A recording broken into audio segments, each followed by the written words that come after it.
En octobre 2025, un convoi militaire composé de camions blindés traverse une région isolée du Burkina Faso, escorté par l'élite BRZ-9.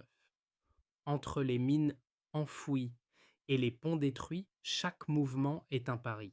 La mission, dirigée par Ibrahim Traoré, président du pays, n'est pas seulement une opération militaire. C'est un défi pour rétablir la souveraineté nationale sans dépendre des forces internationales.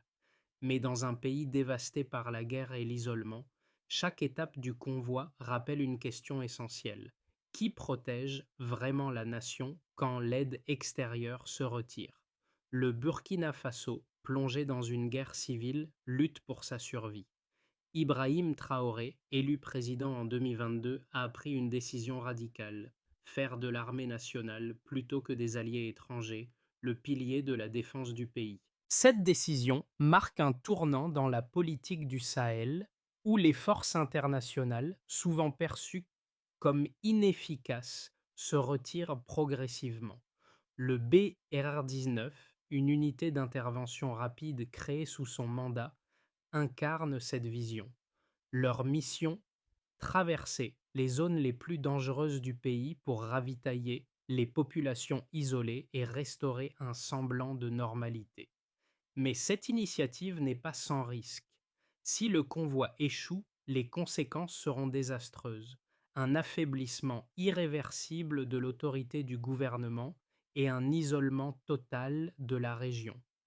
Ibrahim Traoré parie tout sur cette mission: la souveraineté nationale, la dignité du peuple burkinabé et le futur même du pays reposent sur la réussite de ce geste audacieux. Et c'est bien plus qu'une mission militaire. C'est un défi de survie pour toute une nation. La mission du BIR-19 est plus qu'une simple opération militaire. En octobre 2025,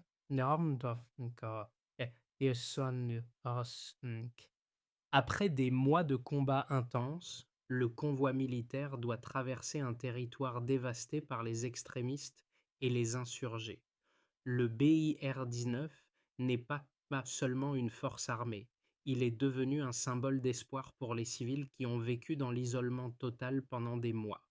Le corridor entre Bogande et Mani, traversant les provinces orientales du Burkina Faso, est devenu une artère vitale. Pour des milliers de personnes, la réussite de cette mission signifie la survie. Son échec pourrait marquer la fin de la lutte pour la souveraineté nationale. Les camions blindés, protégés par des soldats d'élite, transportent bien plus que des vivres. Ils apportent des médicaments, de l'eau et du carburant, mais aussi un message de résilience. Derrière chaque véhicule, des hommes et des femmes savent que chaque kilomètre est une victoire contre l'isolement. Pourtant, cette mission n'est pas sans danger. Les mines sont omniprésentes, les ponts détruits et l'ennemi est partout. Une seule erreur pourrait signifier la fin du convoi et, plus grave encore, la perte d'un espoir pour les villages abandonnés par l'État. Ibrahim Traoré, en autorisant cette mission, a placé sa confiance non seulement dans les hommes du BIR-19, mais aussi dans la conviction que le Burkina Faso doit redevenir maître de son destin. L'enjeu est immense. Si le convoi échoue, ce ne sont pas seulement les villages qui resteront affamés et isolés, mais tout le pays qui perdra sa dignité et son autorité. Cette mission symbolise le combat du Burkina Faso pour sa souveraineté et son indépendance, loin des influences étrangères qui ont souvent dicté son avenir. Ibrahim Traoré, à la tête du Burkina Faso depuis 2022, a incarné une vision nouvelle du leadership dans le Sahel. Contrairement à beaucoup de dirigeants qui cherchent la sécurité dans les palais, il s'est souvent rendu sur le terrain, au plus près des soldats et des civils. Sa décision de créer le bataillon d'intervention rapide, le BR-19, illustre cette approche directe et audacieuse. Ce choix, né d'une urgence, a transformé la perception du pouvoir au Burkina Faso. Dans un contexte de retrait des forces étrangères, Traoré a voulu démontrer que la défense du pays ne pouvait venir que de l'intérieur, des Burkinabés eux-mêmes. Les effets de cette philosophie se sont rapidement fait sentir. Dès les premières opérations du BIR-19, plusieurs corridors logistiques autrefois considérés comme périls ont été rouverts. Les convois militaires sont parvenus à atteindre des villages isolés depuis des mois, apportant nourriture, carburant et médicaments. Pour les habitants de Tambaga ou d'Ugaru, voir ces camions franchir les routes minées a été une renaissance. Ces livraisons ne représentaient pas seulement une aide matérielle, mais un symbole, celui d'un État redevenu capable d'agir. Sous la direction d'Ibrahim Traoré, la guerre au Burkina Faso a cessé d'être une simple lutte militaire. Elle est devenue un combat pour la dignité et l'autonomie. En restaurant la confiance entre le pouvoir et le peuple, il a redonné à des milliers de citoyens la conviction que leur nation pouvait encore se relever. En octobre 2025, après plusieurs mois de violences incessantes, un convoi militaire du BR-19 est préparé pour une mission critique: livrer des fournitures vitales aux villages du nord-est du Burkina Faso. La région est dévastée, avec des ponts détruits, des routes minées et des villages coupés du reste du pays. Chaque kilomètre parcouru par le convoi devient un défi en soi, un risque calculé pour éviter des embuscades et les pièges des extrémistes qui dominent le territoire. Au matin de l'opération, les soldats du BIR-19, accompagnés de drones de reconnaissance et de génies militaires, se préparent à traverser la zone la plus dangereuse du pays. À chaque étape, des équipes de déminage avancent pour sécuriser la route, tandis que les véhicules blindés, transportant des vivres, des médicaments et du carburant, suivent de près. L'objectif est simple mais crucial: livrer les vivres aux villages les plus isolés, tout en assurant la sécurité de la mission. À l'approche de la première étape, les soldats détectent plusieurs mines sur la route. Un dispositif est désactivé avec succès, mais le convoi sait que d'autres dangers les attendent. Les insurgés n'hésitent pas à attaquer à vue, et chaque minute devient un pari pour éviter une embuscade. La tension monte lorsque, après plusieurs heures de traversée, les soldats atteignent un premier village. L'accueil est chaleureux. Des familles entières se rassemblent pour recevoir l'aide tant attendue. Le convoi n'apporte pas seulement des vivres, il redonne espoir à des civils qui ont été oubliés pendant des mois. Les heures suivantes sont marquées par une vigilance constante. Le convoi se déplace lentement, un véhicule à la fois, pour éviter toute attaque surprise. Le long du chemin, les membres du BIR-19 repèrent plusieurs autres dispositifs explosifs, dont certains sont désactivés avant qu'ils n'explosent. Le travail des ingénieurs militaires devient crucial. Chaque pas sur cette terre hostile représente un triomphe contre l'adversité. Au fur et à mesure que le convoi progresse, le moral des soldats est mis à l'épreuve. La fatigue s'installe, mais la mission reste claire. Il est impératif d'atteindre le prochain village avant la nuit pour éviter toute confrontation avec des groupes armés. Le président Ibrahim Traoré a bien compris que le succès de cette mission déterminerait l'avenir de la région et l'autorité de l'État burkinabé. Il a fait le choix de se fier à ses troupes et à leur détermination, loin des aides internationales. La confiance dans la capacité locale à protéger le pays et à fournir des ressources est désormais le centre de la stratégie. Alors que la journée touche à sa fin et après des heures de traversée dans des conditions extrêmes, le convoi atteint Mani, le dernier village de la région. La réception des civils, débordant de gratitude, marque un tournant. L'opération n'a pas seulement apporté des vivres, mais a ravivé la fierté d'une nation. L'équipe militaire, éreintée mais fière, comprend que leur mission a eu un impact bien plus profond que celui d'une simple escorte. Ils ont réussi là où beaucoup pensaient qu'ils échoueraient, redéfinissant ainsi le rôle de l'armée dans le pays. Ibrahim Traoré, dans son discours après le succès de l'opération, déclare: le Burkina Faso se relève, non pas grâce à des forces extérieures, mais par la détermination de son propre peuple. Nous ne comptons que sur nous-mêmes pour restaurer la souveraineté et la dignité nationale. Passons maintenant aux résultats concrets de cette opération. Des données précises et des chiffres clairs montrent l'ampleur de l'impact de cette mission sur la population du Burkina Faso. En 2025, la situation alimentaire dans le pays, en particulier dans l'Est, était catastrophique. Près de 1,5 million de personnes étaient directement affectées par la pénurie alimentaire, en grande partie à cause de la guerre et de l'isolement des régions. Selon les données de l'ONU, 20% des enfants dans ces zones souffraient de malnutrition aiguë, un chiffre alarmant qui mettait en péril l'avenir de toute une génération. La mission du BIR-19 a permis de livrer plus de 200 tonnes de nourriture et de fournitures médicales dans les zones les plus touchées. Chaque camion transportait en moyenne 10 tonnes de vivres répartis entre 20 villages, ce qui a permis de nourrir près de 50 000 personnes pendant plusieurs semaines. Les chiffres montrent un effet immédiat sur la population, une baisse significative des cas de malnutrition sévère qui sont passés de 20% à 12% en seulement 2 mois après l'arrivée des convois. En outre, l'opération a permis de fournir 15 000 doses de vaccins et 30 000 litres de carburant, qui ont facilité l'accès aux soins de santé et la reprise des activités économiques dans les villages.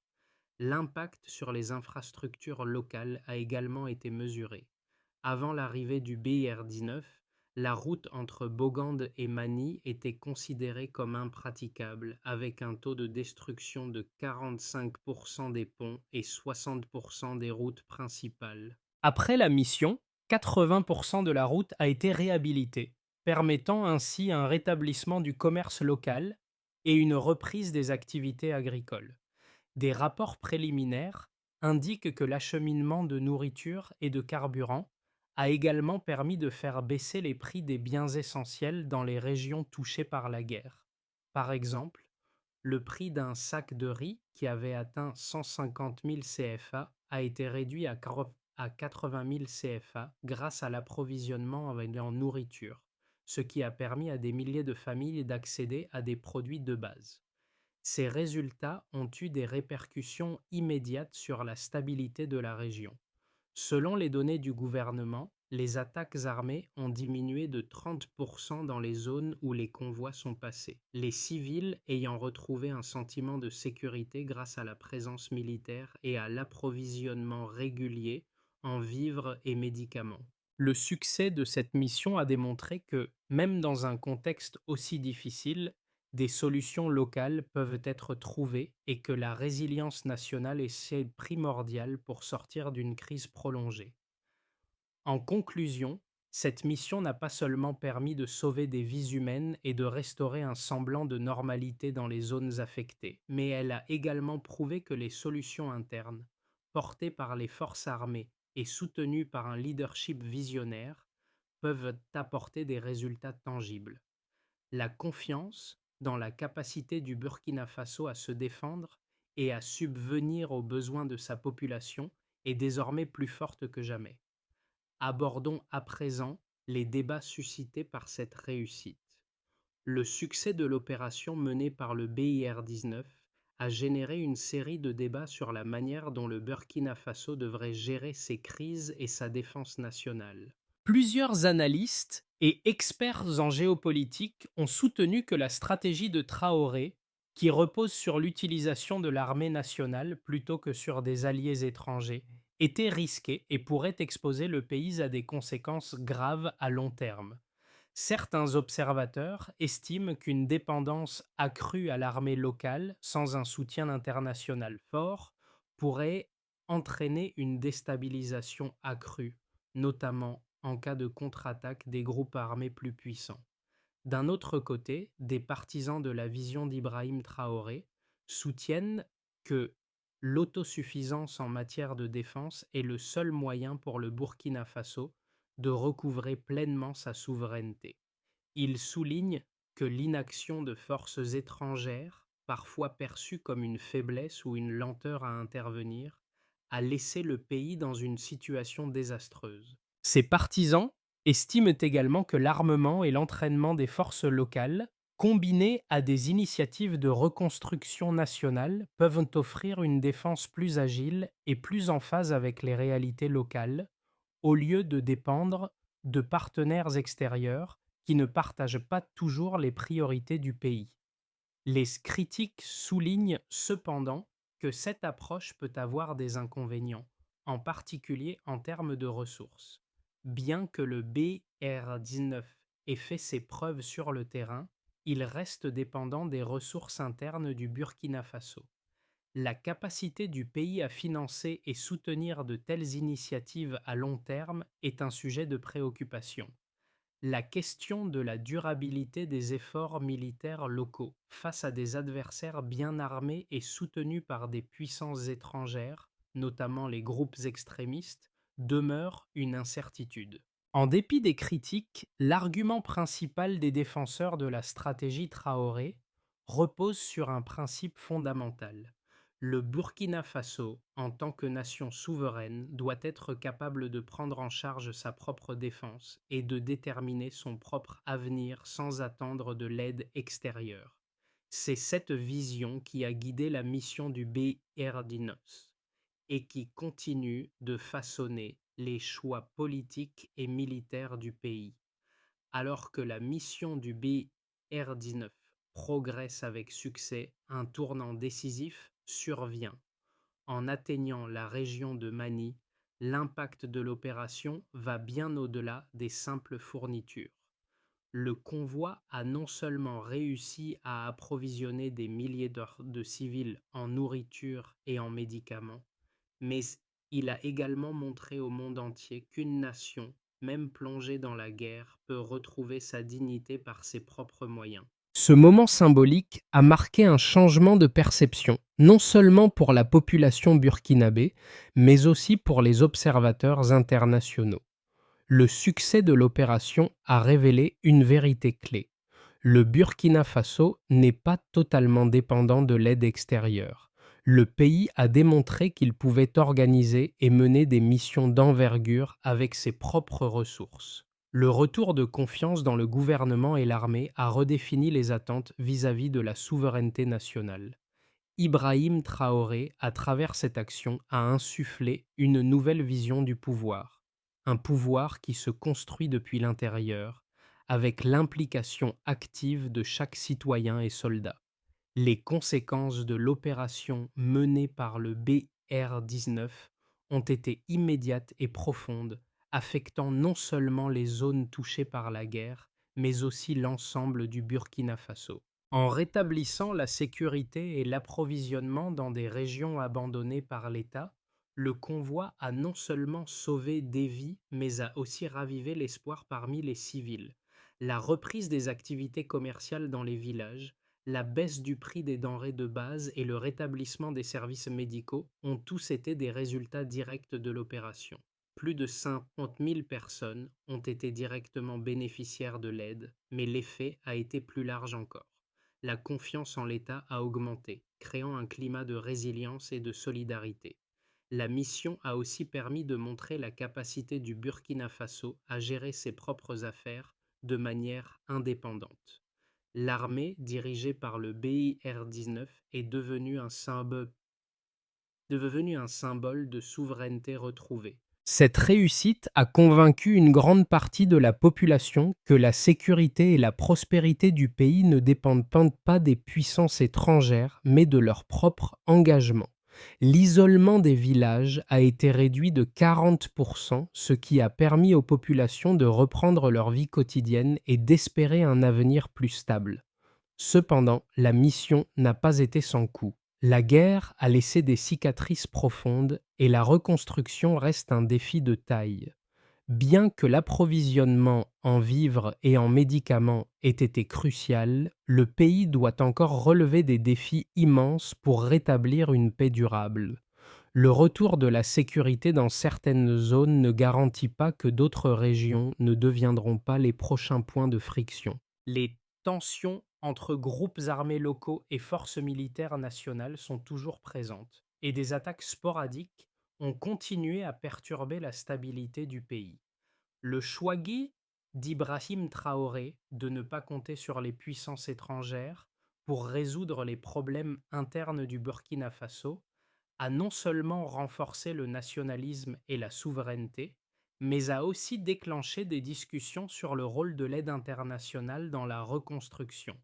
La communauté internationale, et notamment les partenaires de l'ONU et de l'Union européenne, a observé de près ces événements. Si la stratégie de Traoré s'avère durable, elle pourrait offrir un modèle pour d'autres pays de la région, cherchant à affirmer leur indépendance tout en se protégeant contre les influences extérieures. L'impact à long terme de cette opération dépendra de la capacité du Burkina Faso à maintenir cette dynamique et à sécuriser une stabilité durable dans les années à venir. Le défi reste de taille: garantir que ce retour à la souveraineté ne soit pas éphémère et que les gains obtenus puissent être consolidés malgré les menaces extérieures et internes. À l'horizon de 6 à 12 mois, trois scénarios différents se dessinent pour le Burkina Faso, chacun dicté par l'évolution de la situation politique, militaire et sociale. Considérons d'abord le scénario de la stabilité relative et du rétablissement progressif. Les efforts de reconstruction lancés par l'armée et le gouvernement continuent de porter leurs fruits. Le BIR-19 reste une force centrale de maintien de l'ordre et les zones récemment sécurisées connaissent un développement économique modéré.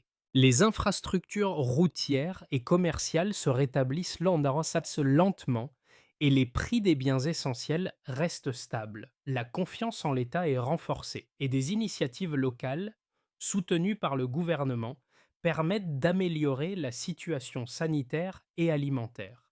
Cependant, le pays reste fragile et la menace des groupes armés demeure présente dans certaines régions, ralentissant le plein rétablissement de la paix. Passons ensuite au scénario optimiste, celui du renforcement de la souveraineté nationale et de la croissance. Si le Burkina Faso parvient à maintenir la stabilité, la situation pourrait évoluer positivement au-delà des attentes. Le pays, fort de sa réussite militaire et de la résilience de ses citoyens, pourrait atteindre un tournant décisif. L'infrastructure nationale se modernise grâce à un afflux d'investissements privés, locaux et étrangers, attirés par la stabilité retrouvée. Les entreprises agricoles, les petites entreprises locales et les initiatives communautaires connaissent un essor, réduisant ainsi la dépendance à l'aide extérieure. Les zones du pays autrefois coupées du monde deviennent des centres d'activité commerciale et le gouvernement parvient à contenir les menaces extérieures avec une force de défense nationale renforcée. La souveraineté burkinabé est consolidée et le pays pourrait devenir un modèle pour d'autres nations du Sahel en quête d'autosuffisance. Enfin, examinons le scénario pessimiste, celui de la recrudescence des conflits et de l'instabilité. Malgré les premiers succès de l'opération BIR-19, la situation se dégrade. La reprise des hostilités et des attaques contre les civils pourrait intensifier la violence dans certaines régions. Les groupes extrémistes renforcent en leurs attaques, exploitant les faiblesses du gouvernement et de l'armée. Le pays fait face à une crise humanitaire prolongée, avec une augmentation du nombre de réfugiés internes et un retard dans la reconstruction. Le climat de méfiance entre la population et l'État pourrait raviver des tensions ethniques ou régionales. De plus, la pression internationale face à la montée de l'instabilité pourrait entraîner un retour d'interventions extérieures, compromettant l'objectif de souveraineté nationale. L'histoire de la mission du BIR-19, sous la direction d'Ibrahim Traoré, touche profondément l'audience, car elle dépasse la simple lutte militaire. Elle s'articule autour de valeurs universelles, la résilience, la dignité et la souveraineté. C'est l'histoire d'une nation qui se relève par ses propres moyens, sans attendre la charité du monde extérieur, mais plutôt en s'appuyant sur la force de son peuple et la détermination de ses leaders. Pour l'audience internationale, le récit du Burkina Faso offre une réflexion sur la dépendance aux puissances extérieures et la quête d'indépendance nationale. Ce n'est pas seulement une histoire de guerre, mais un appel à reconsidérer les relations internationales et l'autonomie des nations africaines.